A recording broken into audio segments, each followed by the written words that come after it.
in the chat. Hey everyone, we're live. We're just laughing about all the Kylie's in the chat. Hey everyone, it's Azora Hype. You know who it is. It's Kyle. And I'm really happy to be here today on the final preview for the very final episode of Game of Thrones. I can't believe we're here. I'm here with Eric Blackfire, who's been the host on Fridays, and we have a very special guest, Sandrine from Happy Cool. What's going on, Sandrine? Hi. Thanks for having me. Really exciting. Yeah. And so for those of you, I know some of you do know Sandrine and have seen Axe Chucker and Eric himself appear on their channel, but they do awesome reactions and have awesome content. So if you want to check out what Sandrine has to say on her channel, all the links are in the description of this video. And of course, we have Eric, the one and only Blackfire. What's happening, party people? Yeah. So it's pretty crazy, right? Like, and Christy, we'll get to your super chat. What's going on? I see people doing this in the chat. People are hyped up to talk about it. We only got, 3 days until the finale of Game of Thrones? 2.5, Kyle. It's coming to an end for us people. It's coming to an end, but it's been a long ride and it's been a fun ride. Yeah, so Sandrine, what are your thoughts on it? Overall, like, we were talking about the season before we came on stream. We talked about, obviously, there's been some issues. We're going to talk about those things. But what is your overall initial thoughts on this season and the series as a whole?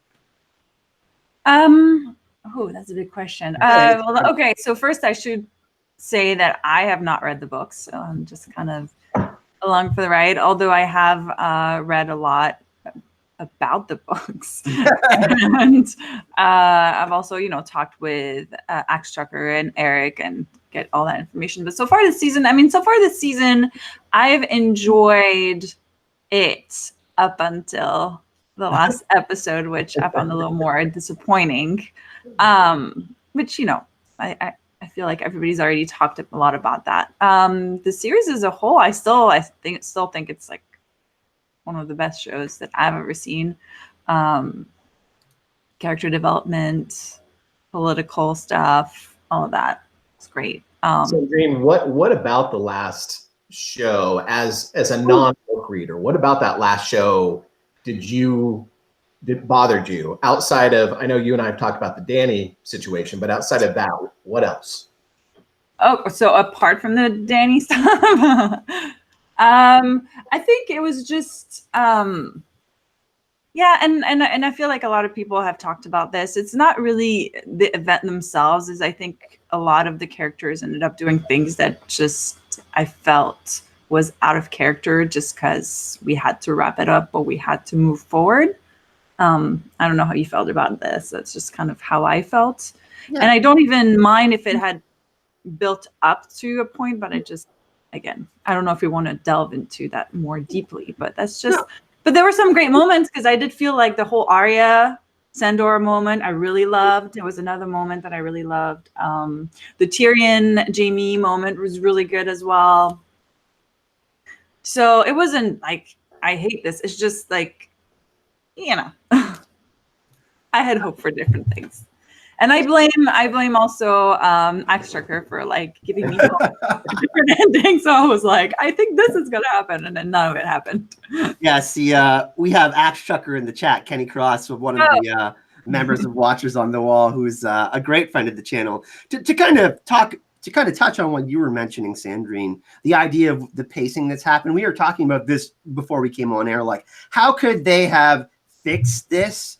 In essence, and I was like, okay, like we talked about this a little bit last night with my friend Simon on his channel, but maybe 3 episodes last season and 4 episodes this season, making 10 episodes for every season would have been, something that we could that the pacing could have been better. It just like, I guess for me, it felt like 2 episodes in one, and that's what it's kind of felt like in most episodes other than the first 2, right? So they're trying to stuff all of this stuff in, and I think the reason why we feel this way is because we've already had this precedent of these 10 episodes, the way they've spread out the journeys over each season, each individual season. But the past 2 seasons, it hasn't felt that way.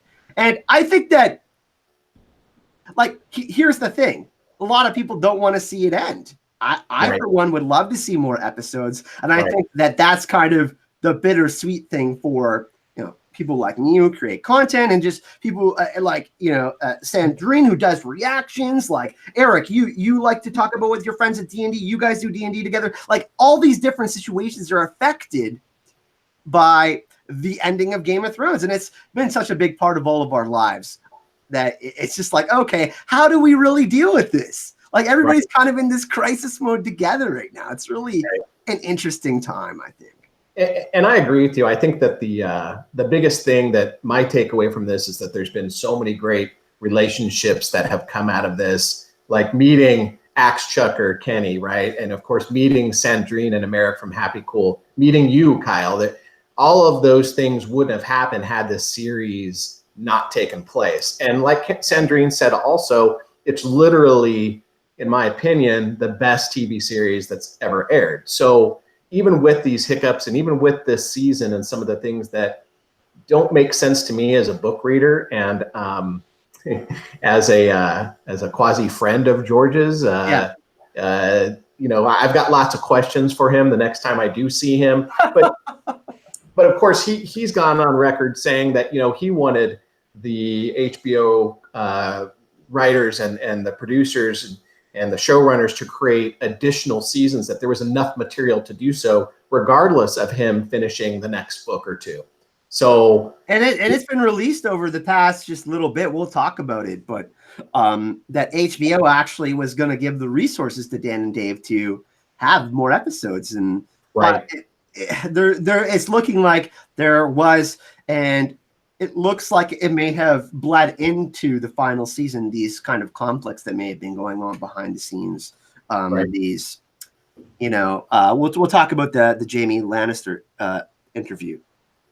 Christy Miller I haven't forgot your donation. Thank you, Christy. She says, I predict I will throw away my remote at the wall again. Ooh, that's kind of, I'm sure I've seen a reaction of someone breaking their TV after Danny went mad. That's crazy. I seriously, whatever happens though, I love this fandom, but do wish stuff could be a little bit better. Thank you for your work, Kyle. I appreciate that. Yeah, it's definitely really an interesting time, right? Like, how do we choose to feel about it? And one thing that I did want to bring up was like, and one thing that's really interesting is, one thing that's really interesting is that, and one thing that I don't like, because I'm a book reader and a show watcher, and I know some people like the books more than the show. I love the books, everyone. Don't get me wrong, but to try to talk down to someone like they're less intelligent or less because they only watch the show and haven't read the books, I just don't like that angle that's happening right now, right? I'm more virtuous than you, and yeah, I get that. Yeah, that these people understand more, but I just there is this snowball effect that's happening, right? Kyle, do we really understand more, or are we confused more as book readers? Because we're sitting here trying to connect the dots, right, based on prophecies that don't seem to be fulfilled necessarily in the show, or maybe they're half fulfilled or a quarter fulfilled. It's really confusing for the experts who have read the books. That's why I love talking to Sandrine and others who have not read the books, because it's a fresh, different perspective on what they're seeing on the show. And it kind of makes me take a step back and say, hold on a second, because I'm so down in the weeds half the time looking for different prophecies or connecting the dots or looking for, character arcs to be completed and finished, that I'm not paying attention necessarily 10,000 feet above as to what other people probably are because they have not read the books. Sandrine, what are your thoughts? Oh, sorry. Yeah, I'm just muting myself because I think they're doing like fire drills in my building, and I thought they were just. It kind of made me jump. We're good though. Yeah. Sorry, so it might come up. So maybe I'll let you guys kind of talk a little bit, but just to make sure it doesn't come up again. So what's really interesting is actually Sandrine is wearing a shirt right now that's actually going to connect to part of the topic that we're going to discuss. But it's Arya that's saying not today to death. And what I found really interesting was the end scene of episode 5, Eric, where we got the nod that Death rides on a pale horse. Now, it's not exactly 100% a white horse. There's blood on the horse. There's gray ash on the horse. But is Arya one of the horsemen killing the other horsemen, like the 4 horsemen of the apocalypse? Like, for example, if we could somehow connect Walder Frey to one of the horsemen, and either Dany to one of the horsemen, and the Night King to one of the horsemen. And we're seeing what Syrio told Arya in the first season, that there actually is only one God. So, like what you said, these prophecies that we're thinking are happening actually all relate to the same thing, because even Melisandre says Valar Morghulis to Grey Worm, and all of the in all of these things blend together, right? So and George is known to do this too, right? Confuse book readers. I think that maybe there is a connection, and I go back to what I was saying before. You and I and others, Gemma, Axie, Elio from Westeros, History of Westeros, of course, Aziz. We're all looking for things in the show that's going to connect back to what was said previously within the books. But I don't necessarily know that Dan and Dave are doing that necessarily, as it appears it's more kind of shock value a lot of times. But maybe this was one of those instances where they were actually trying to connect the dots for us book readers. And it makes sense, right? Arya's the GOAT. She's the Michael Jordan of Westeros. She goes out there and she literally, her plot armor is ridiculous, and she can't seem to die at this point. So it's possible that there's a connection there, and that she is the horseman. I love, though, that you've got in the background your fire and blood, and I'm hoping, since we're talking about Arya, I think that there's some, and again, we're talking foreshadowing here, but I think that there might have been some foreshadowing that George did with some of the characters that are in there that are going to relate to some of the characters from the show. Well, I think we're going to see a Kragan Stark by Jon in the final episode. We'll talk about that. But what I find, really interesting is the Pale Mare is talked about by Quaithe. Beware the Pale Mare, the Kraken, the Dark Flame, the Sun's Son, the Mummer's Dragon, all of that. And the thing is, she also says, beware of the Undying. And we saw that come to fruition also with Bran's vision as well, with the dragon flying over King's Landing. But what Daenerys saw in season 2, that came true, just in a different way that many of us thought about. So a lot of people thought it might be Snow in significance, that Jon Snow might be on the Iron Throne, Sandrine. It's quite interesting. I think that now Daenerys she's taken King's Landing by fire and blood. Those are House Targaryen's words. Sorry. I like what you're saying about Bran, because I remember when we were watching the episode, I'm like, oh, that's like the vision, and that's what Bran saw, and I like that it's tying up a little bit. I hope we're gonna see Bran in episode 6, because I feel like I want to learn more about him, and then to talk about Arya and death. I was just, I hope they make it a little bit clearer what the purpose was, or what. So maybe we get like another vision. And I see you, Emmerich, in the chat. He's throwing some hype and love out there. Thank you, my friend.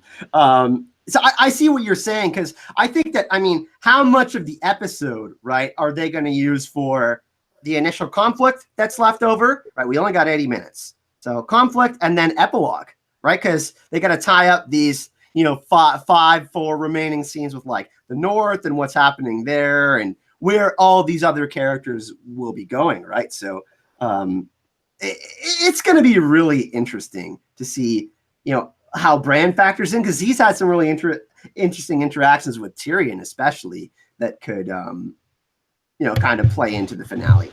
Yeah, it seems like they set up something with Tyrion and Bran having a conversation, but we've never seen that, or that was never explored more than that so far. Well, the same thing actually happened with the Littlefinger scenario last season, because they had all the off-screen conversations between Arya and Sansa, and we thought that they were initially going to be in conflict. But now we're maybe seeing another House Stark conspiracy type of plan to, Sansa's up to something. We definitely got to go with that. Before it gets out of hand here, oh my goodness, we got like 7 donations here. Let me get to all of these. Morally, hype and love. Thank you very much. Morally has been one of our biggest Patreon supporters and just one of the best supporters of the whole community. She supports a lot of different content creators. Thank you very much, Morley. Amric, as I said, thank you very much. FIFA Star, we'll get to Daenerys in just a second. Do you want Daenerys to survive the final episode? That's an opinion that we'll all take after what she's done for sure. Shadow Fox as well left a donation. Hype and love. Your covering for a disappointing season has been cathartic voice we all need. Can't wait to see what you do in the future. Well, I'm going to release a Game of Thrones video tonight that isn't about Game of Thrones season 8. So that's just a little clue about something that's coming. And then we have one final one. We're going to get to FIFA Stars question in just a second. Glass3, Game of Thrones is still the best television show, but they rushed the end. I agree. Spent years building up the deep plot and nuances to let us finish and get tossed in with the spectacle. So I think that you're right in the way that they betrayed what made Game of Thrones so great in the beginning, and that in the end, it is definitely being jammed in our faces. So so we're going to come back to that actually, Glass3, but let's talk about, do you want Daenerys to survive in the final episode? Like, what do we think about that, Eric? Like, do you want her to survive? I mean, that's actually an opinion if you want her to survive. So I don't know. No. She needs to die for killing the hundreds of thousands of innocents. And to me, again, this has been talked about so much on social media, but she did not flip. She had a time where she could make her judgment call. Even Emilia Clarke, when talking about it, says in that moment, she's so upset that all she wants to do is kill her being Cersei. Well, that was the perfect opportunity for her to fly to the Red Keep and handle business. If there were some additional things that happened because of that, buildings crumbling on top of people and some of the King's Landing citizens then being killed, unfortunately, that's one thing. But literally burning your subjects just didn't sit well with me, whether you flip the switch or not. It just goes against, in my opinion, everything that she stood for and everything that she's fought so hard not to become. There are some really interesting things that have been said about Varys potentially poisoning Daenerys with a poison called basilisk's blood, which causes madness. So I don't know if Varys ended up succeeding in because we heard the conversation between him and his little bird and saying, hey, like, we'll try again at dinner. That they were definitely talking about poisoning Daenerys. Right. But, and potentially his rings was where he was holding that poison. And that's one of the reasons why he took those off and put them in the cup. And I can see that. Look, if the showrunners come back in this next episode and they give us even a glimpse, a little bit more as to the reason why that happened, then maybe it's going to sit well with some of us that are having a hard time digesting it. And also, one thing that Daenerys sees before she flies to the Red Keep, Sandrine, is ravens. So I found that really interesting in that before she flies over to the Red Keep. And what's really interesting is I'm going to throw this out there. I think the three-eyed raven originally created Mad King Aerys. And I think that Bran, what he told Bran, I think he's got to clean up the three-eyed raven's mess. Or we find out in the next episode that the three-eyed raven is an antagonist and inside Bran. So something screwy as hell is going on there. But Sandrine, Daenerys, do you want her to die? Yeah, I get... Want is such a strong word, but I always thought that she was going to die in the end, and I feel like she was too good. And apart from this last episode, she's always been like a really good ruler, kind of the perfect. And I'm like, she's got to die. She can't, it's almost too perfect if she ends up being on the throne. I wish it had been in a different way or done in a different way, but I feel like she has to die in this last episode.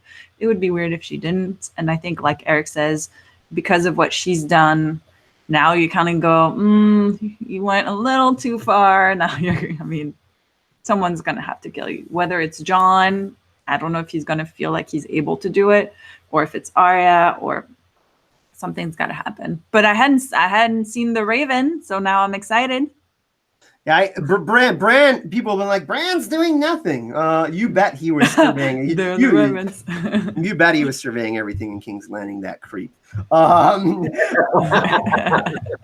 Yeah. So it's really interesting to see, and the thing is, I think that she has to die.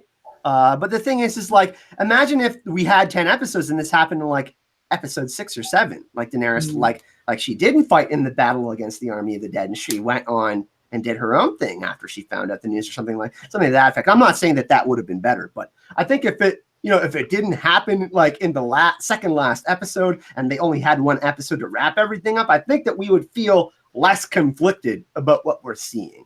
Definitely. Sure. And I definitely can agree with you on that. And this is where we see as book readers that, or at least we hope, some of us, most of us, I don't know, that it's going to play out differently, that George has a plan that's going to set it up so it makes a little bit more sense. Again, we know it's rushed on the show and it's a TV show and they can only show so much. But for me personally, I didn't need to sit and watch 30 minutes of the dragon burning each one of the streets as she was making her way up. But that was my personal opinion. I've seen in chat that someone says possibly Bronn might be the killer for Dany.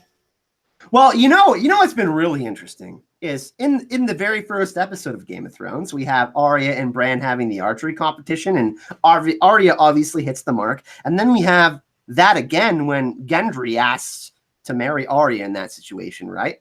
So what's with that? Because Ygritte died by Ollie with an arrow in the show, right? So I'm not sure if they're trying to tease that Arya will attempt to do that, because if she attempts to do that and then someone tries to kill Arya and Jon is there, I think Jon is gonna choose Arya, right? But obviously chaos would ensue, so it would be a crazy situation. If that happens, Jon, of course, Arya is his favorite and has been this whole time because she's the only one, maybe outside of Bran and Rickon because they weren't old enough, but she's the only one that really didn't treat him like a bastard throughout that whole period. Robb did at times, but Robb was also his best friend.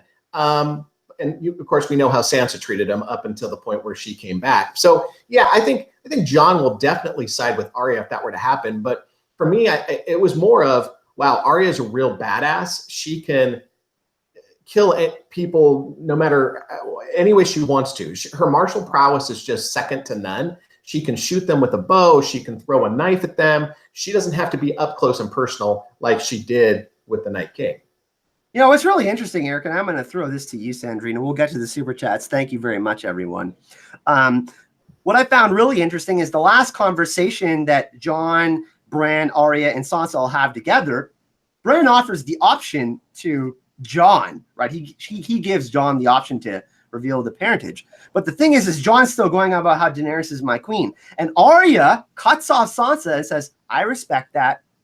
She vouches for Jon. And even though Arya and Sansa teamed up last season to take down Littlefinger, Arya sticks up for Jon again. And Sansa's like, really?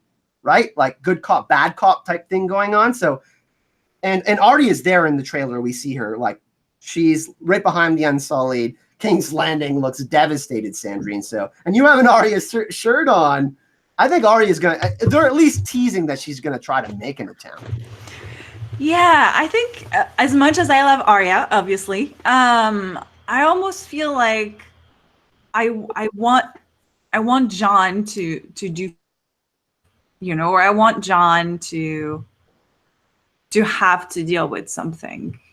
Because it would be a little easy if it was, because Arya has no connection with, so for her to get the Night King and then get Daenerys, and it's kind of like get all the phrase, like she's literally killing it. She's everyone. And I just feel like because we've built this connection between Dany and Jon, it would be kind of nice if he had to really, for once make the decision. Yeah.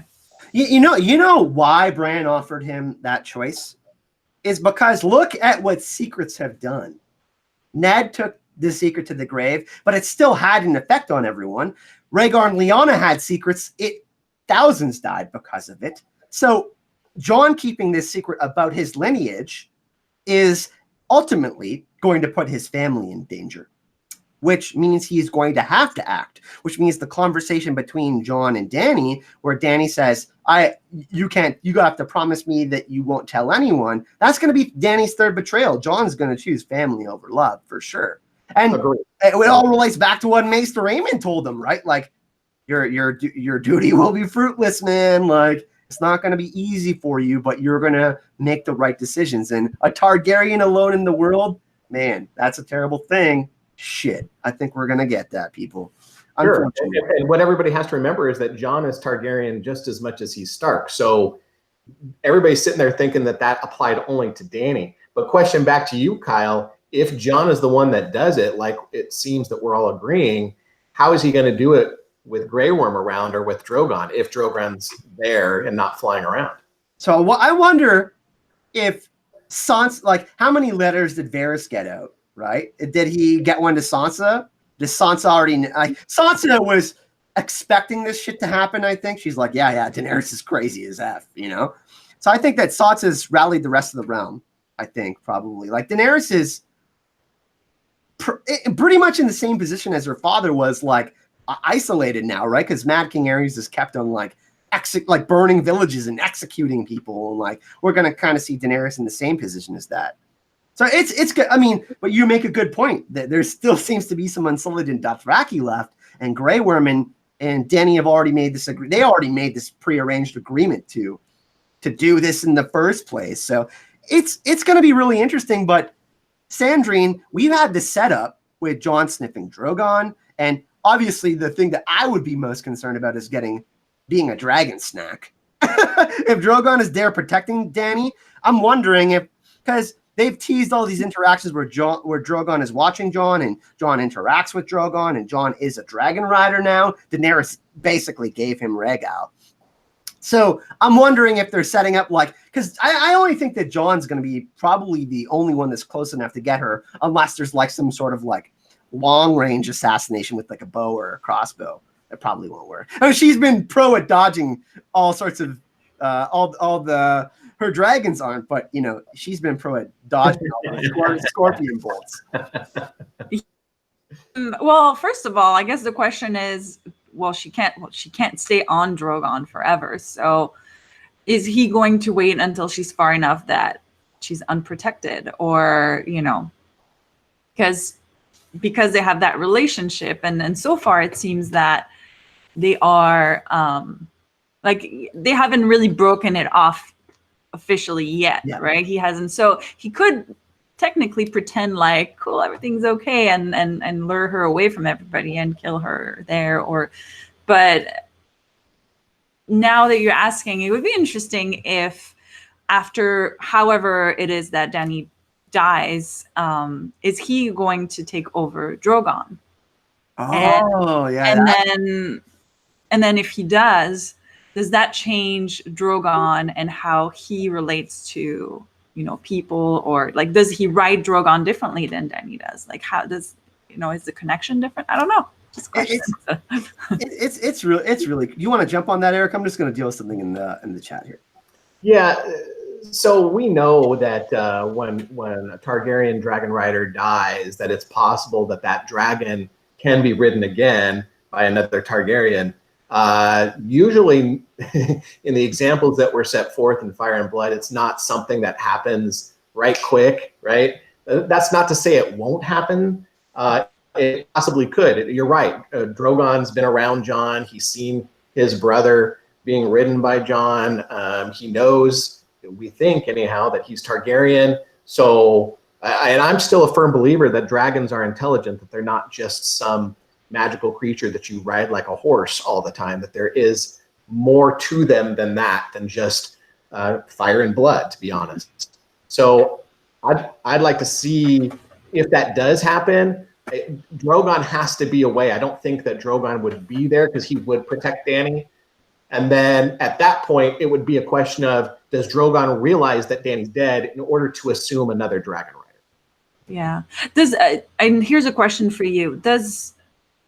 Would it change anything if they're from the same family, for example? Would a dragon accept a rider more if it was like, you know, the aunt, the nephew, or the brother, father? Not necessarily. Dragons are temperamental. And that's why Drogon was doing what he was doing in the last episode. He felt Dany's anger. Right. There seems to be some kind of a connection between dragon and rider. Mm-hmm. But you'll also, if again, pointing back to Fire and Blood, because that's really the reference source for us of how dragons interact. the different temperaments. They're just like us, just like humans. You're going to have one that might be a little shy, and you're going to have one that's more outgoing.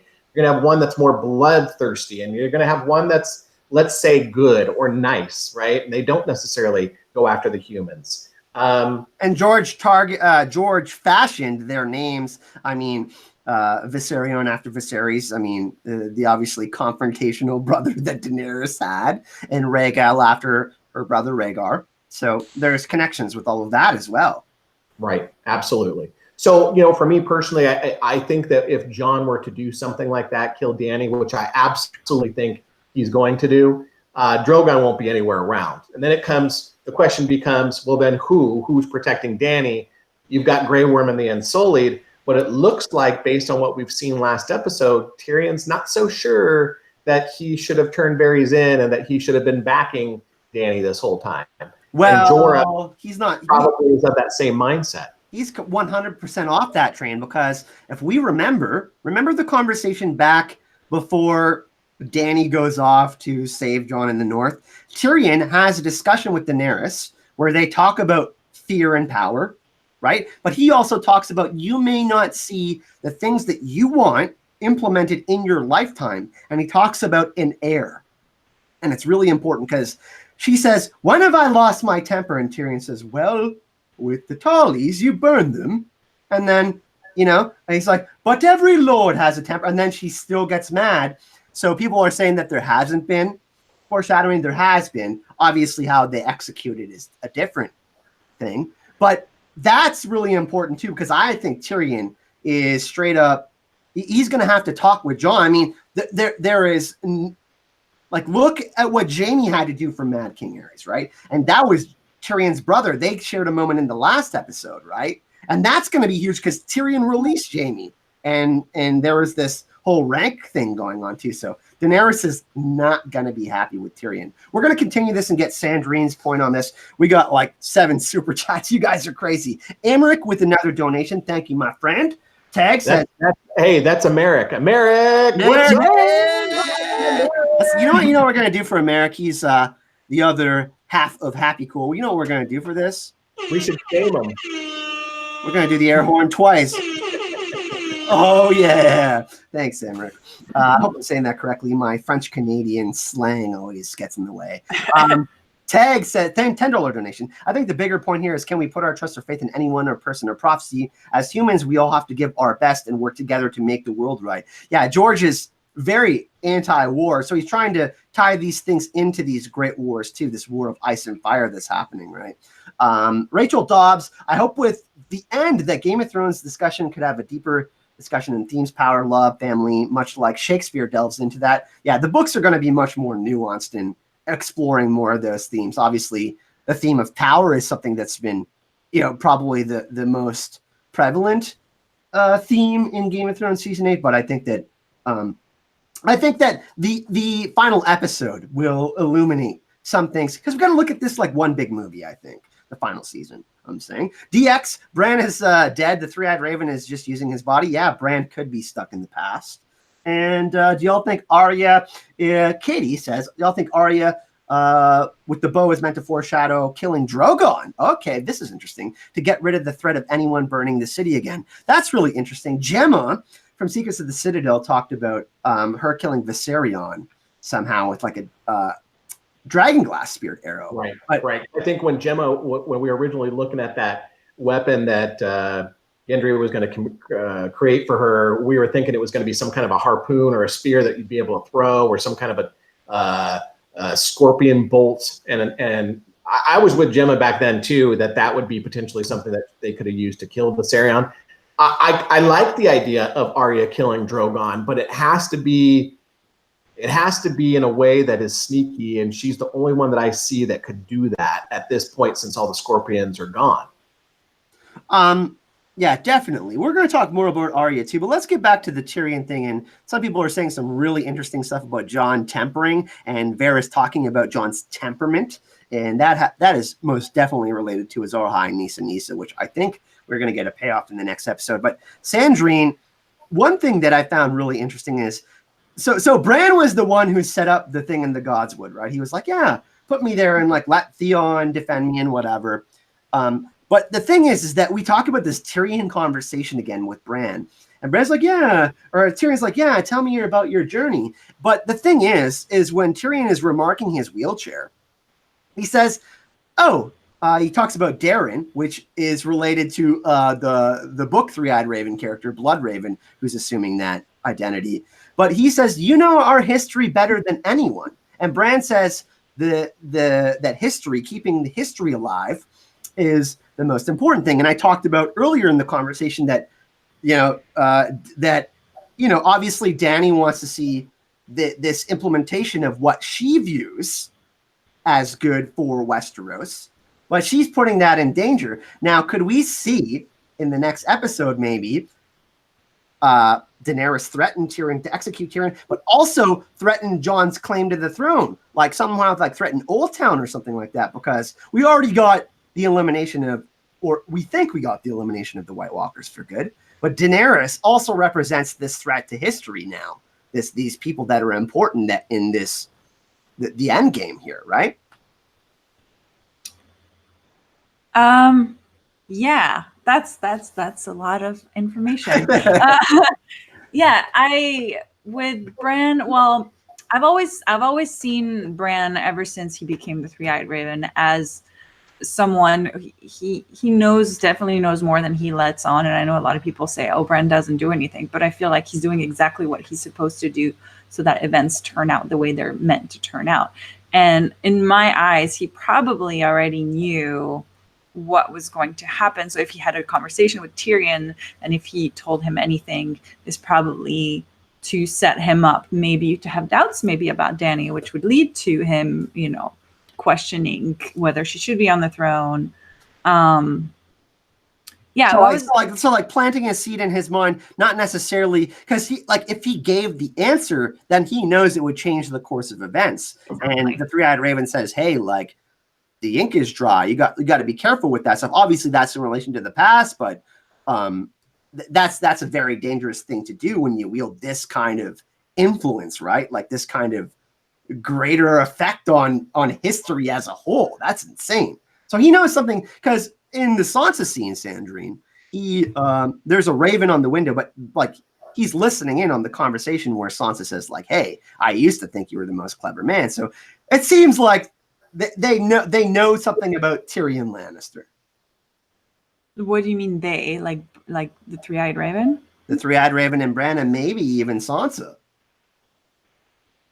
Because she gave Tyrion the information, right, about Jon's lineage. Do you think that was you think that was a slip of the tongue? I don't know. It's like I see what you're saying. I see where you're going with this. Yeah, I mean, again, I think the reason why, Bran has been the one who kept pushing that information to come out. Like he told Sam, you have to tell him. I think he definitely set all of that in motion, knowing that it was going to come out. Once, one person knows, then Jon knows, and Jon tells, Sansa and Arya, and that's just on and on and on. As far as how it relates to Dany, I guess I'm just not sure, where does Dany go from here? Does she still want the throne? Is she willing to kill Jon for it, or fight Jon for it? Will she try to kill all the information around, kill all the people that might know about this threat to her throne or her position? Mm-hmm. And if that's the case, has Bran already kind of planned for this? And did he maybe set something up in motion that would lead to, her end, or what he thinks is the better outcome? Because Bran says he doesn't want. And people are saying Doctor Strange in the chat, which I think is a pretty good comparison, because Doctor Strange, for those of you who have seen, I'm not going to throw down any spoilers just in case anyone hasn't seen Endgame, but he does something specific, and he knows, because he sees the possible outcomes, but he does the thing and he can't say exactly what it is, otherwise it will affect the said outcome. What are your thoughts, Eric? Well, Kyle, you mentioned Bran says he doesn't want it, but Bran specifically said he doesn't want to be Lord of Winterfell. At no point did he say he doesn't want to be king.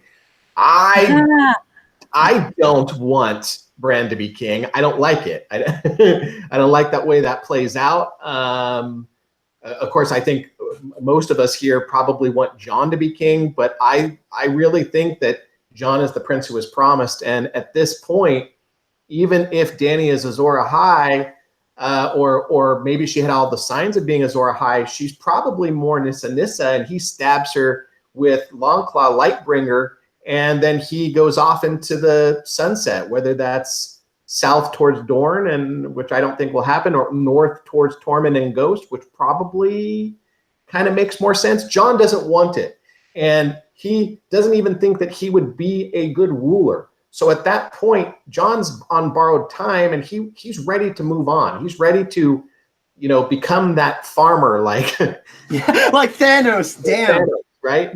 He's all about that farmer life. You know what's really interesting is in relation to I think this is the most important conversation that Varys ever had with Tyrion. The conversation about where does power lie? A small man can cast a very large shadow, right? But he also he has that riddle, like the sellsword and the priest and all that, like who does what, right? And I think that we've seen Hands of the King be impactful. Certainly Tywin Lannister ended up,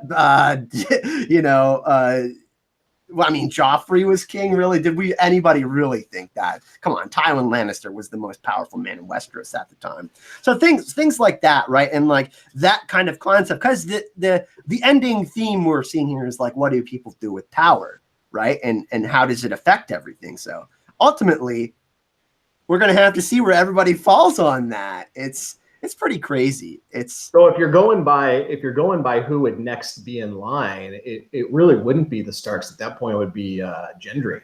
Because Dany legitimized him. Well, he legitimized him. Remember, the Baratheons have Targaryen blood in them. That's how the house really started. Also marrying one of the kings back there, the king's daughters, and sealing the two. But Baratheons were the bastards of the Targaryens, or at least that's what we assume, the half-brother of Aegon the Conqueror. So he would probably have the best claim if there are no more Targaryens that want the throne. And then I guess next best claim would potentially be the kings in the north or the Stark line. But it would be cool to see a Tyrion Sansa queen and king. And they're overlooking Winterfell at the beginning of their conversation, like Ned and Catelyn were. I found that really interesting. Kind of like we've had other people do that too, but their connection specifically, because a lot of people talk about the Wars of the Roses, and how that could be a likely outcome that Tyrion and Sansa end up in key positions. We got more super chats. Y'all are crazy. Holy crap. Arya of the Bow and Arrow. We got to that one. Jennifer Dewey, do you have a question? Mods, if Jennifer, thank you for the $5 donation. I didn't see a question. If you do have one, post it. Mods, send it to me. And Kelly, show and book show Bond between Dragon and Rider. Why would Jon feel nothing to Rhaegal's death, not fully bonded? And that's the interesting thing too. Like he wrote in the King's Road, right? Like that conversation that we didn't see the rest of Sansa, Bran, and Arya and Jon. Like, did Bran say, hey, just don't ride the dragon? Because Rhaegal ended up dying. So that's curious as well. But, okay, listen, let's talk about this. Varys, when Sandrine, when Varys and Tyrion are talking about, how many people know the secret? And Tyrion says 8. And Varys says, hey, like, Jon is more tempered than Daenerys. Like, are other people going to start to feel this now? I mean, obviously she burned King's Landing, so I'm just wondering, could we possibly still see some of these prophetic things happen? I know a lot of people think that all of it's dead, but maybe we do get a small nod to that in the end. A small nod to the discussion they had about Jon being a better roller. Yeah, and because in the books it says Azor Ahai has to temper his blade to create Lightbringer, which George thinks. George does a lot of. Yeah, I've noticed with the show, all those things usually don't really come up as much as we want to. I just have a feeling that with only like 80 minutes, like it would be too hard to explain for people that haven't read the books or are not really following that too closely, unless they you know, do a callback maybe to some of that Lord of Light and all of that. But I feel like I just don't know if we're gonna even get to that in the show. Maybe in the books. Yeah, there's not a lot of time left in the last episode. So like, hey Sandrine, did Americ pay you to bring up Lord of Light, or Lord of Light's dead, Americ? We're done with it. That's why I'm saying they're not bringing it up.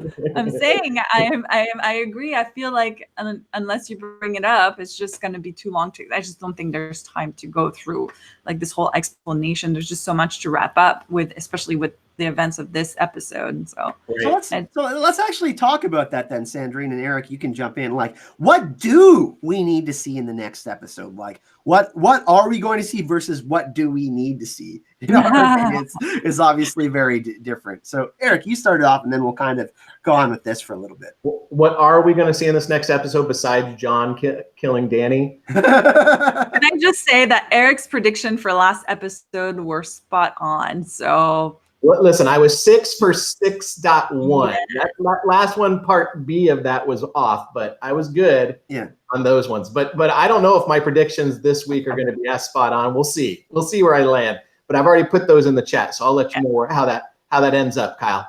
So what do I predict? I predict a democracy.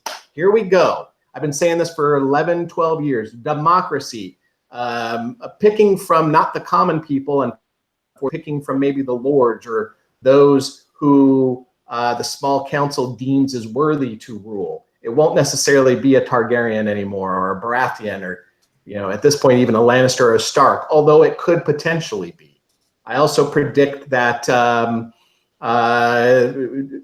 I saw in chat mentioned, well, why you guys talk about Tyrion not being executed or killed? I don't think he will be. Yes, he'll be arrested, and maybe there'll even be a trial, but right now, everybody thinks Dany is crazy. So by her arresting Tyrion, who's going to actually perform the justice, if you will, of killing him? I don't think there will be. Oh my God, I just had an idea pop in my head.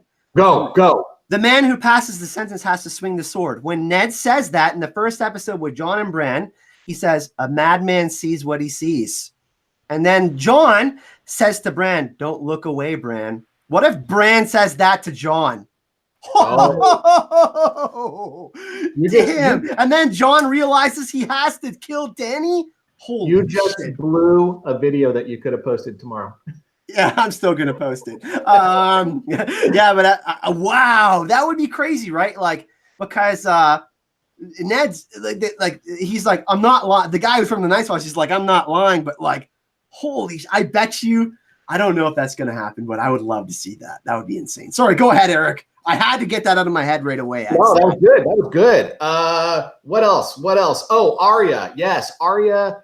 I think Arya's done. I think the GOAT is ready to retire, and she's going to go where she hasn't been before. And again, the only reason why I feel this way is it equates to Fire and Blood. There was a character in there that sailed west because that's uncharted territory. And I put this in the chat a couple of days ago with Sandrine, American, Axie, and Kyle Maddock from a podcast of Ice and Fire. I think that Arya does just that. She leaves Westeros. There's nothing left for her there, in her opinion. And she's been to Essos. Well, not all of it, but she's been over there to Braavosi. What's left? If Grey Worm survives, and that's a big if, right? It would be great to see a battle between Jon and Grey Worm, just to see, hey, who's got the better martial prowess? I think that if he survives, that he doesn't stay. What's the point of staying if Jon has killed Dany? There's nothing for him. Dany was it. There was Missandei, there was Dany. There's nothing left for him. So he probably takes the Unsullied. I mean, they're going to follow him. So I'm just trying to think through this logically. It doesn't make sense that they would stay too if Dany's not around. Like King's Landing, they might not even meet there anymore. You know what I mean? Like, look at what happened. Well, it's kind of if you look at it, it's kind of a shitty area to be your capital, to be honest. Wouldn't like Highgarden be better? I don't know. Well, why stay there? Just go on across the way from the Isle of Many Faces and take over. That's just the want because we want to see the God's Eye. Okay. So what? So we'll get to some God's Eye. So we'll get to some questions in the chat too, but I want to hear what Sandrine has to say about what she thinks we need to see as well. Yeah, don't let me influence you, Sandrine. Yeah, just throw it out there. I never guess correctly, so my prediction will probably not happen at all. But I do think that obviously we need to see the consequences of Dany's actions, and we need to see a decision from Jon's side in terms of what he's going to do about it. Is she still his queen or not? And if she's not, what is he going to do about it? And who's going to follow him? And then now that King's Landing is pretty much destroyed, I mean, where do you go from there? Like, where do you rule from? So I think those are questions we need to explore. Well, does the throne survive is the question, right? Like, yeah, exactly. Yeah. It's kind of like the one true ring. It represents this power over the people. So wondering if that'll stay. Yeah. And then how does what Dany did affect Sansa? Because Sansa has kind of set up this whole thing in motion by telling Tyrion, hey, maybe Jon should be a ruler. So does she come into play, and does she help Jon get to the throne? And if he doesn't want it, like, again, who's going to take over? Is there a throne? If there is a throne. What else? Tyrion. Yeah, I don't know if Tyrion is going to die. I think I agree with Eric or with you that he's definitely going to get arrested, or that Dany will, while she's still in power, is going to have to deal with him, but maybe she'll be taken out before anything happens to him.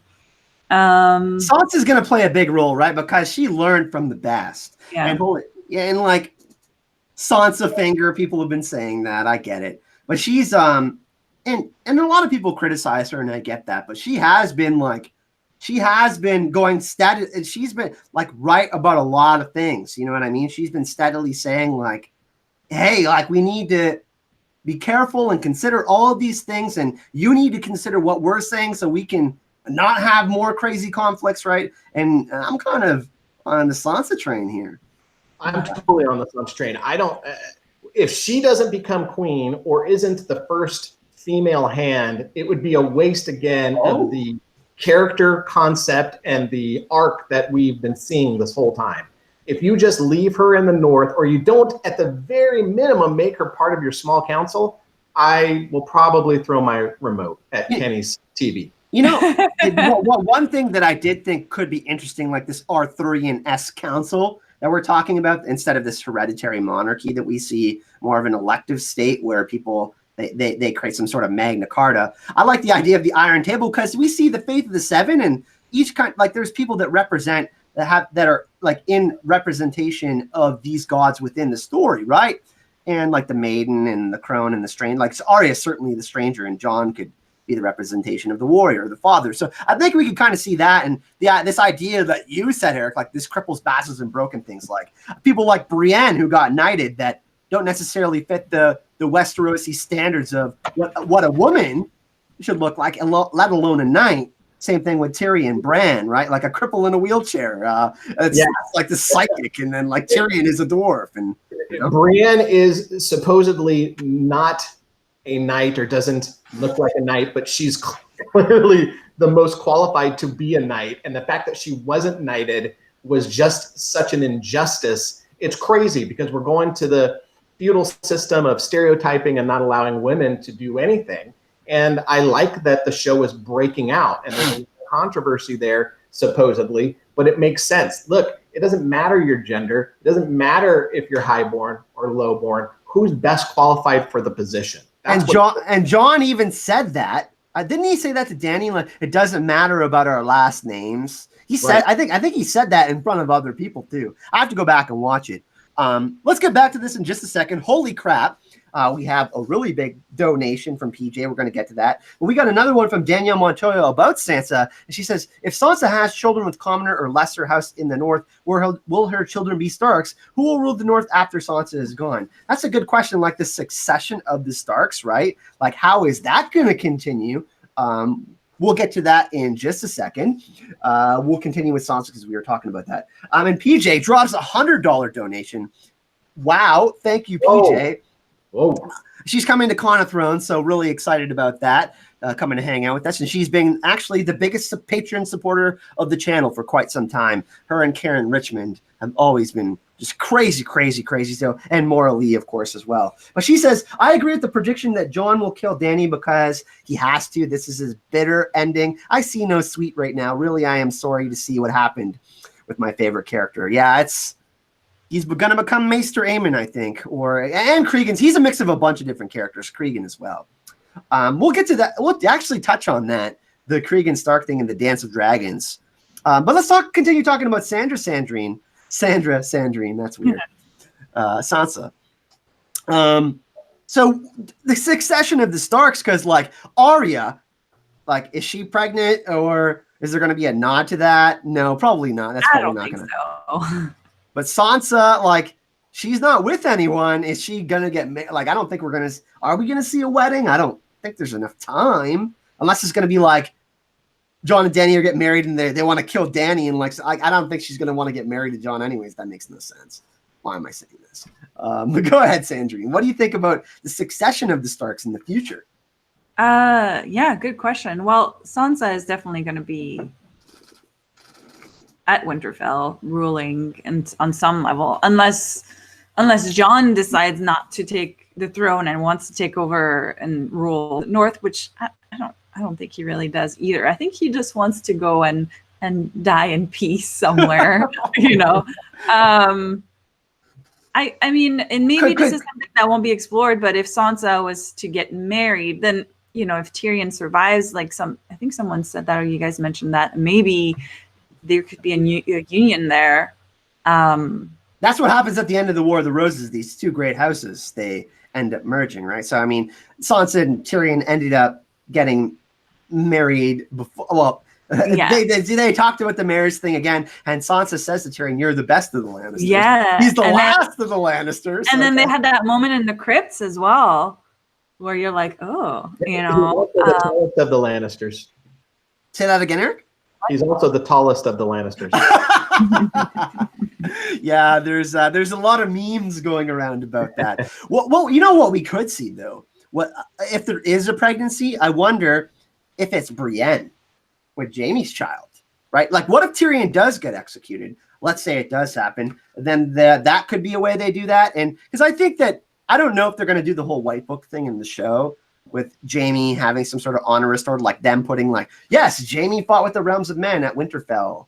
And, you know, like the histories, that's the thing that we're going to, like the epilogue we're getting towards, right? Like the talking about the White Book almost too, right? Like, yeah, I'm still, you and I talked about this a couple of weeks ago. I'm still a fan of Brienne being the Lord Commander of, you know, the Queen's Guard or King's Guard, whoever becomes queen or king. Sansa, well, I mean, she's been pledged to Sansa for quite some time now. And I personally would like to see Sansa sit on the Iron Throne if Jon doesn't take it and Dany is dead and she's dead.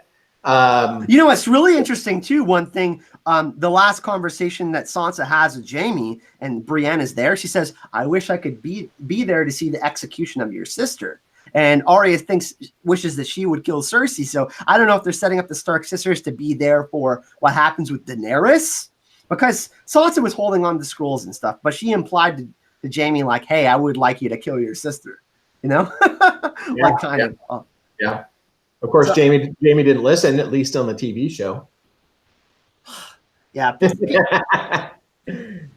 Like, let's talk about this then, Sandrine, because Bran talked about you know, the importance of history, that, you know, the Night King wants this endless night to wipe out history. And Samwell, even his last conversation with Jon, like, "Hey, you're my best friend." And he was the one to discover Jon's lineage, and he's been connected to Old Town, which has this vast knowledge, this vast library, this this history. And we even see it in the Game of Thrones opening sequence, the astrolabe, with all of the different sagas that are spinning around this time period. So what are we going to see in the epilogue? Are we going to see some of this history being written, like Salmon, like, you know, Bran telling Samuel what to write down, or them framing things in a way where, you know, even though Jon has a bitter ending, it's more sweet in the history books, because we know that the history books have been manipulated, or at least George has hinted at the Maesters have manipulated the history books to seem more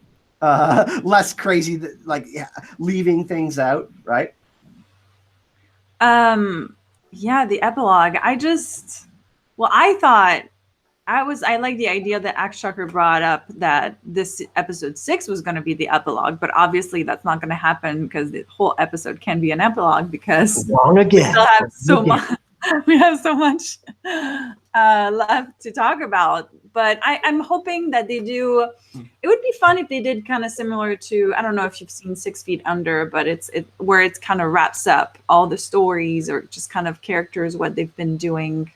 You know, once you finish that chapter, and then it cuts to what's everybody doing, or like kind of how they finished their lives.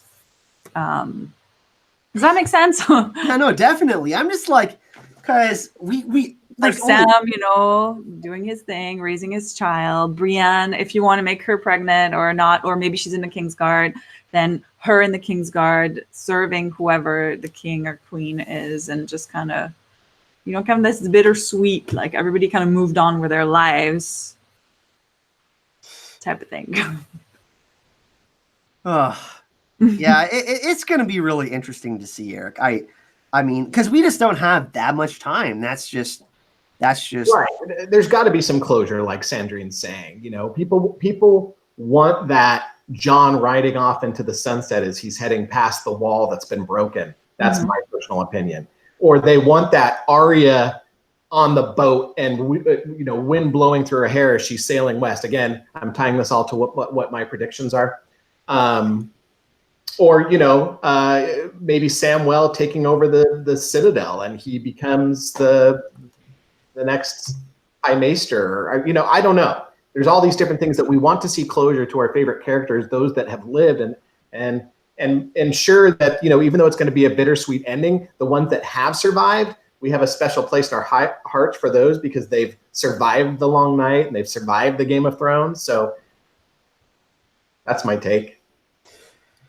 It's, I mean, we needed those extra episodes, right? To kind of just we did like just the whole final episode of like just like super slow shit happening. Yes, I agree.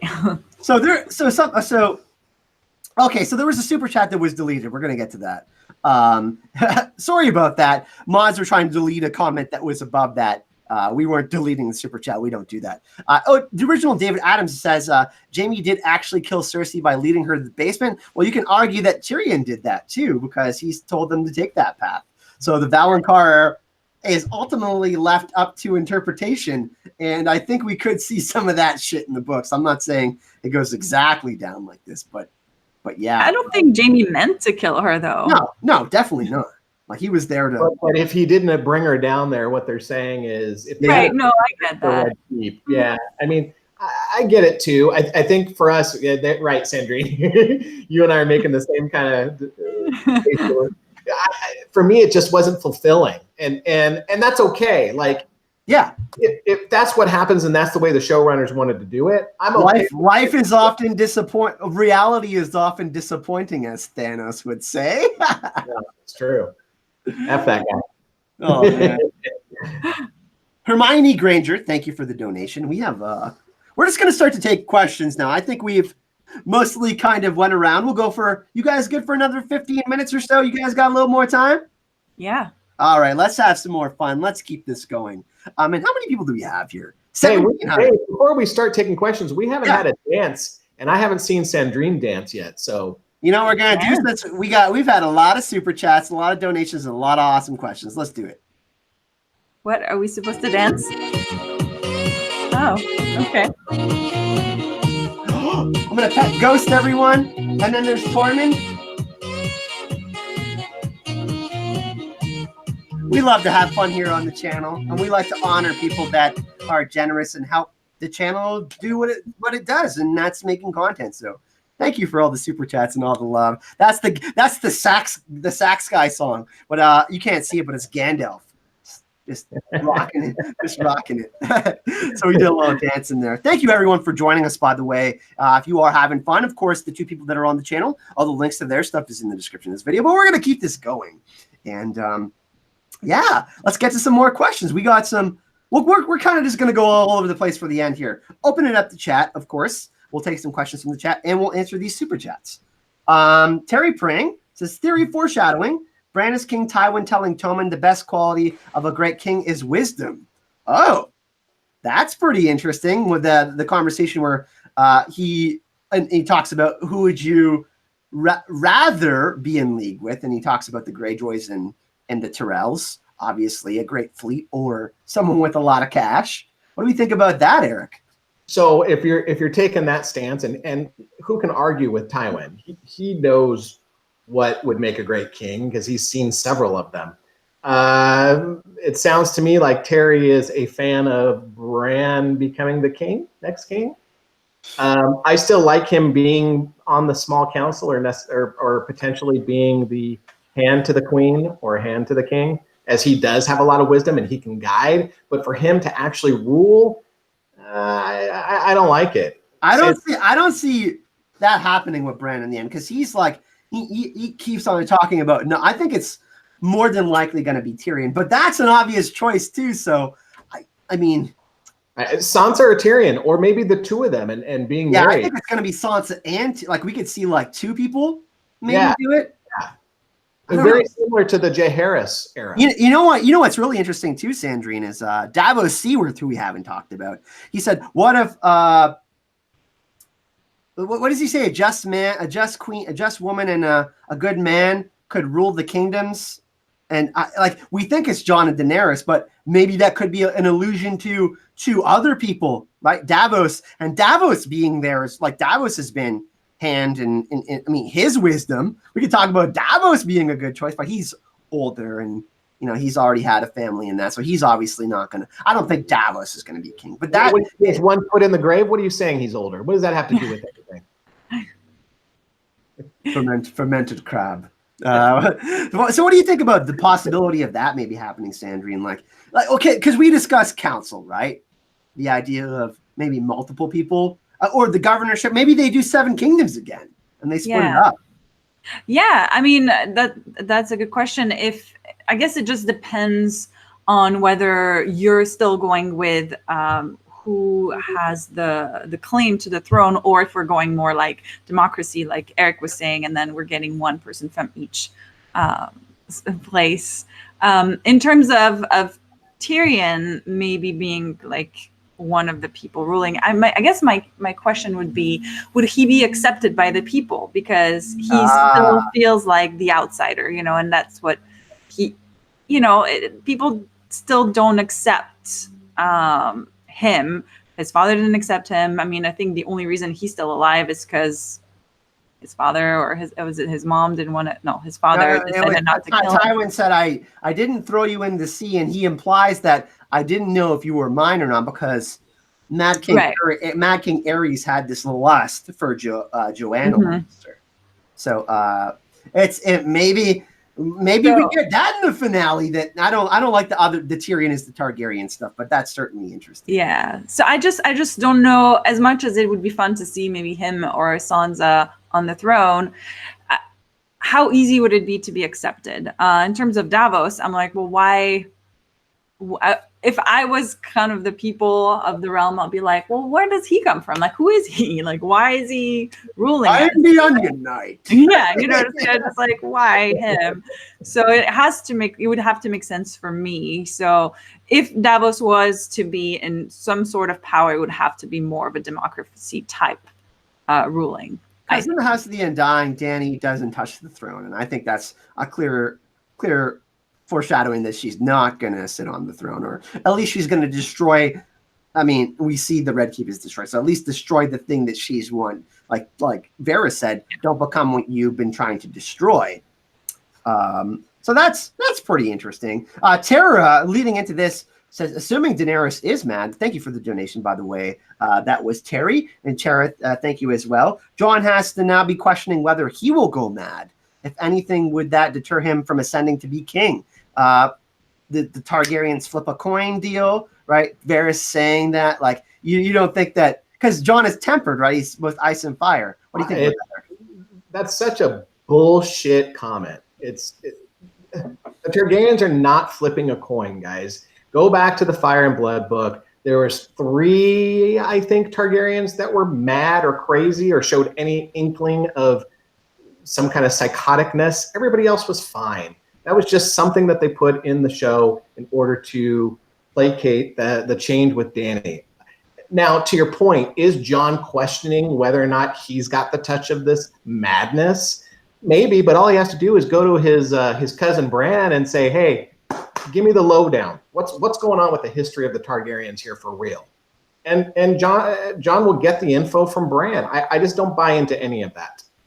Now, we haven't talked about this, Sandrine. No, go ahead, and then we'll talk about this right after. Oh, I was just gonna say. Also, plus, he doesn't want it in the first place, so I think he'd be like, I don't want it. I don't, Yeah. I don't even think it's. But would honor compel him to do that, right? Like, right. Ned is the person that he admired the most, so that's certainly interesting. But he is also in ways like Rhaegar, who didn't like killing in war. So this idea of reluctant king.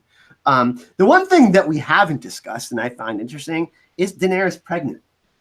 We haven't discussed this at all, and I'm not going out there and saying, oh, she did this because of hormones or anything like that. That's not what I'm saying. But I think it was Gray Area on Twitter. I think she had a picture where they have the front shot of Daenerys where she has her braid, like she finally lets down the braids because she has lost one of her other children, Rhaegar, and it looks like she's pregnant in that shot. And I could be wrong, but let's at least discuss this possibility. And because Jon in the book says he would never father a bastard, and he's having intimacy issues with Daenerys, obviously, and we've heard that being discussed. So what do we think about that, Eric? The idea that maybe Daenerys Targaryen is pregnant.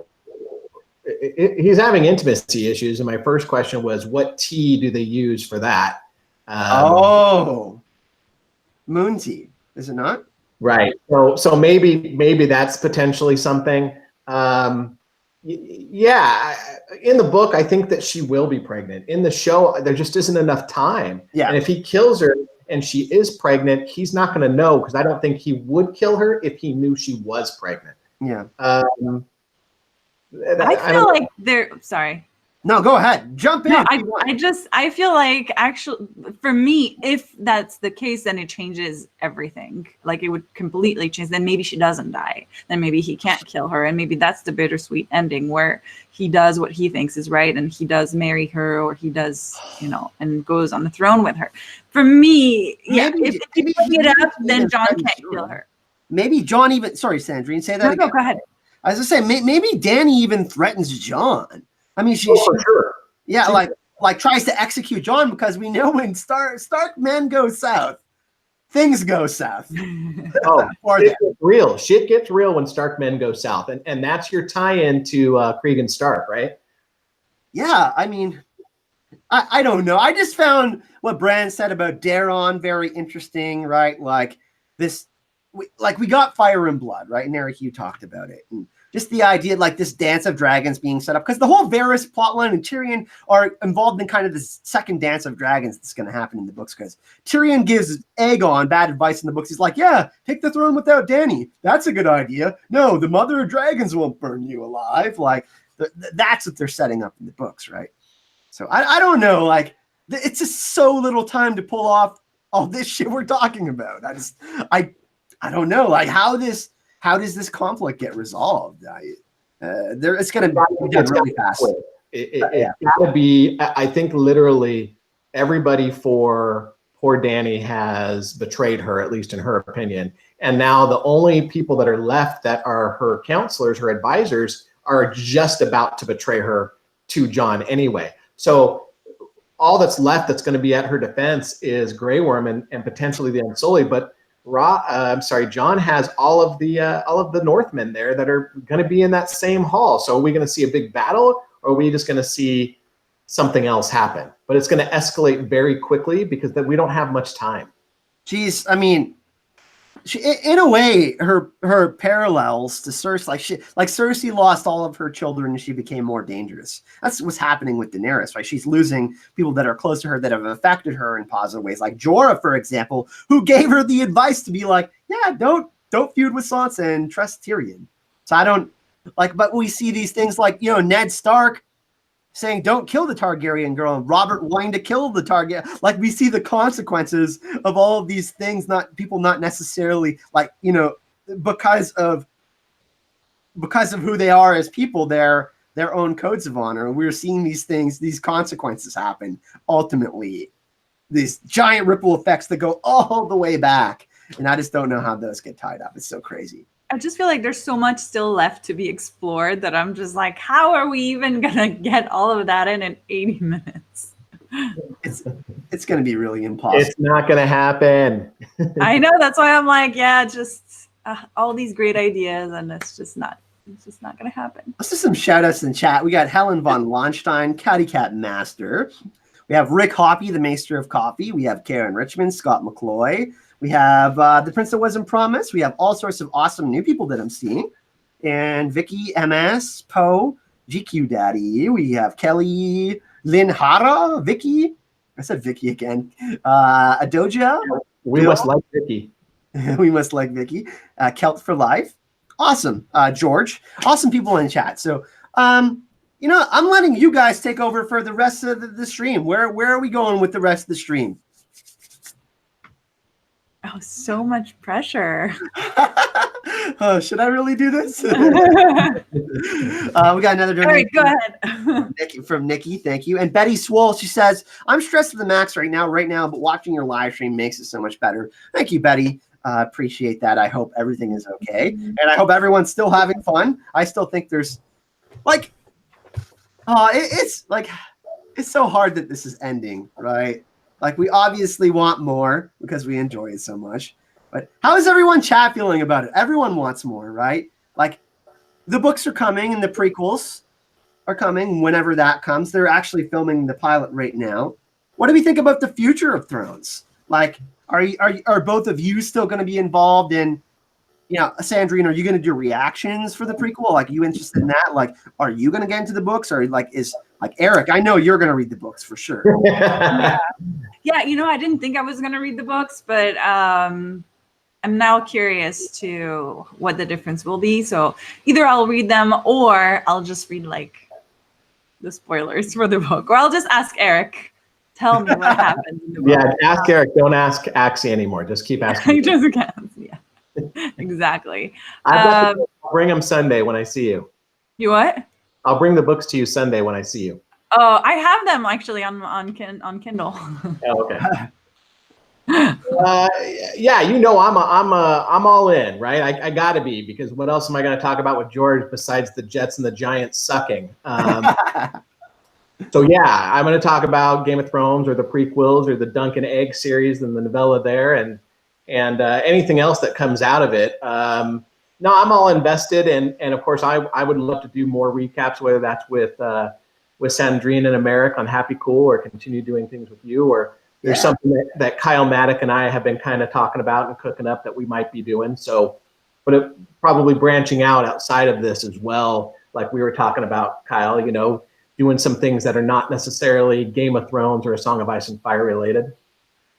Yeah. Well, actually, Sandrine, someone mentioned in the chat, I used to watch your Teen Wolf reactions and your other reactions. So it's nice to see that we're getting love for another content creator in chat. Yay! Awesome. I love that. Teen Wolf, amazing. Sandrine so is different from Game of Thrones. So if you do go check out Happy Cool, they have all sorts of different reactions and whatnot, not just Thrones. So highly suggest to go check that out. But there's like so many crazy new shows that are coming. Next week, I'm going to be doing a Witcher video. There's more fantasy shows that are coming out now too. And like Marvel stuff in the channel. But I see a lot of people are saying that they're interested in the prequels. And that's really awesome. And people saying that, I know a lot of people that are going to get into the books after the show's done, so they don't get yeah, like a lot of people that we call the Unsullied, the people who haven't read the books are going to be getting into it so they can, have context for some of the things that have happened in the show, certainly in the earlier seasons. I think it's a really interesting time. Like, it's just, I don't know. I don't think I've ever felt this way about a specific show before other than Breaking Bad. You know what I mean? Where I knew it was going to be the end, right? And that was like, okay. But Game of Thrones is just like, the universe is so much bigger. Just like so much harder to deal with, I think. I think I just feel there's part of me, it's a little bit like same thing when Lord of the Rings ended. And I was like, oh, what do I do now? Or Harry Potter ended. And I was like, oh, it feels so empty. I feel like after Sunday, I'll be like, oh, there's nothing to look forward to anymore. There's like, it's kind of. Sundays will never be the same. But even like off season, when the season ends and then you're still waiting for, you're like, oh, you talk about what's going to happen next season and you have all these conversations. You're like, well, I think it's just great. And you argue and you just are really passionate about it. And it's just not going to happen. I mean, I guess you can still talk about like the difference between what the books will be versus the show, but it still feels like for me, it's just kind of sad. People are saying the Expanse in chat, Eric. We are planning something for that. That's right. Sandrine, this is where I was talking to you about earlier. The Expanse is another great show that is Game of Thrones in space, they say. I actually watched the first 2 seasons of Expanse. I just need to finish season 3. So I'm rewatching season 2 right now. Season 3 is the best season, by the way, I think. What? I stopped right before the best season. Yeah, it's really good. I love it. We have another couple donations, and then we're going to wrap it up, and then we're kind of going to give our final thoughts. We have Elizabeth with a Danish Cronin donation. Thank you. Do you think there is an afterlife in Game of Thrones world? Beric and Jon said there was nothing, but in Dany's vision, she saw Drogo and their child. Yeah, I think what Beric and Jon saw is pretty accurate. Yeah, I'm with you. So, which is, that's just how it is. And George is, he likes to include a realism in there. George is agnostic, I believe, but he obviously has very strong views on war and religion and all these different things, which are included, obviously, in the series. Jennifer Dewey, Arya takes another face to kill Dany Grey Worm. Well, that would be, or maybe Jon and Arya make a situation happen where they kill Grey Worm, assassinate him, and so Jon can get close enough to Dany or something like that. Some sort of plan. I could maybe see that happening. Panel? Potentially. I don't know. Sandrine, what do you think? About the Arya taking another face. I just feel, I mean, as cool as that would be, I feel like, again, we've seen that so many times, her just coming in and being awesome, that I almost want like a different character to get some sort of Braun. People are saying Braun Crossway, it's going to be really interesting to see how it all goes down. But geez, this was the final preview breakdown before a Game of Thrones. Well, I mean, until the prequels come out, we don't know what's going to happen with that, but it's kind of bittersweet. It's been really, really fun, obviously, doing content like this, and I will continue to do content, of course. I've notified, mostly people know what's going to happen with my plan. I'm going to be doing a new series looking back at episode 1 and then starting back from episode 1 and with the context of the whole series and looking at the episodes again and kind of trying to go through the Easter eggs and stuff like that, connect the dots, fun stuff like that. Because whenever I go back and watch an episode of Game of Thrones, I'm like, I missed that, even like previous conversations and stuff like that. So there is a lot to do with that. But overall, one last prediction. Give something really fun / crazy you think will happen in the next episode, Eric, and then we'll go to Sandrine. Another prediction outside of what I've already predicted?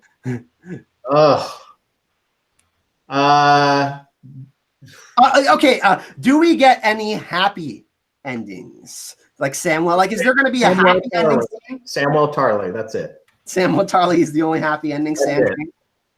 Yeah, I feel like I don't know if we're going to see him again. I think he's gotten his happy ending already. Another happy ending. Well, I feel like Arya is going to get a happy ending. So she'll get to go on her journey. Because Sandor, when he talked to her, he's like, listen, you don't want to end up like me. Yeah. I'm giving you and you know what's so awesome about that scene is it happens right where Arya left Sandor to die in the map, and then the map gets a big fissure through it. So I thought I love that scene. I know a lot of people are like, well, it goes against Arya's characterization. I liked it. Screw it. I like it. But that's going to do it for today, folks. It was really, really fun. Like I said, for all of you that are here, there's going to be more Game of Thrones content on the channel. I'm going to be doing Fire and Blood stuff, which you can see right here. Ooh, book stuff. Excited for that. Some chapter stuff. Going to be doing some Game of Thrones looking back at older episodes. And I'll be giving final thoughts. I'll be season 8 videos for at least a little while longer after the season. But I'll be looking forward to new content starting on Monday. Some Marvel stuff, some Expanse stuff, some Witcher stuff. So excited for that. But my guest here today, it was really fun hanging out with you. Let's start with Sandrine. So kind of, are you going to be creating more content? What's up with you? And what are you most excited for as far as shows and stuff is that's on the horizon? Yeah, I don't know about that much new content on Happy Cool yet, but I do post on my own channel, usually like favorites, like TV favorites is usually what I've been doing. Like every few months, I'll just share kind of what I've been watching and what I enjoy. So that's mostly what I have planned. Cool. And if you do want to go check out Sandrine, like I said, the link to her social media, I believe Happy Cool Twitter and also the Happy Cool YouTube is in the description of this video. Yeah, or So Sandrine everywhere else, like Twitter. So Sandrine on Twitter, yeah. YouTube as well. So Sandrine on YouTube as well. Go And thank you for joining us, Sandrine. Thank you for having me. It was fun. Yeah. I'm like I feel bittersweet about Sunday. Same. Eric, don't want this to end. I know. I'm crying. You and I will definitely be seeing each other. Con of Thrones. Yeah, I'll be at Con of Thrones, so we're gonna hang out. We'll party it up like we did in San Jose at Worldcon. That will be fun. I also, I'm down for the Expanse. Like I said earlier, there's a couple other shows that are coming out that seem interesting that I'm going to check out. Not 100% committed to those, but of course, anything, again, that is a prequel to the Game of Thrones world, A Song of Ice and Fire, Westeros, what have you, I'm all in. And then there's some things that I'm working on with Kyle Maddock and maybe possibly even American Sandrine that are going to relate to some Dungeons and Dragons and some other things that we do. So there's more to come there. We're kind of fleshing it out now. We're only in the discussing stages. We're kind of going through the discovery, if you will, but we'll keep you posted. By the way, Kyle Maddock, was on a podcast, the podcast of Ice and Fire. If you haven't checked it out, watched it all the way leading up through the early seasons of Game of Thrones. Kyle's a big part of that with Amin and Ashley and all of them. So that, if you haven't checked out Kyle is absolutely crushing it, by the way. If you don't know who Kyle is a superstar now. And he also shares the name Kyle, which I have to do. Yeah, he's been on Collider a couple of times this season. He used to be on AfterBuzz TV, if anybody used to check that out. So with Kristen, who's really cool too. So all sorts of awesome other people that you can go check out. Of course, these people on the panel, but you guys know there's also other awesome content creators. Go search a little bit and find all the cool stuff that's out there. And from all of us, we're going to put on a little music. And while we do a little dance here at the end of the stream, I'm just going to make sure there's no super chats we're not missing. Okay, we're not. We're going to do this. So thank you from Farming and Ghost, Sandrine, Eric, and myself. We'll see you all in the next video. Bye for love. Bye.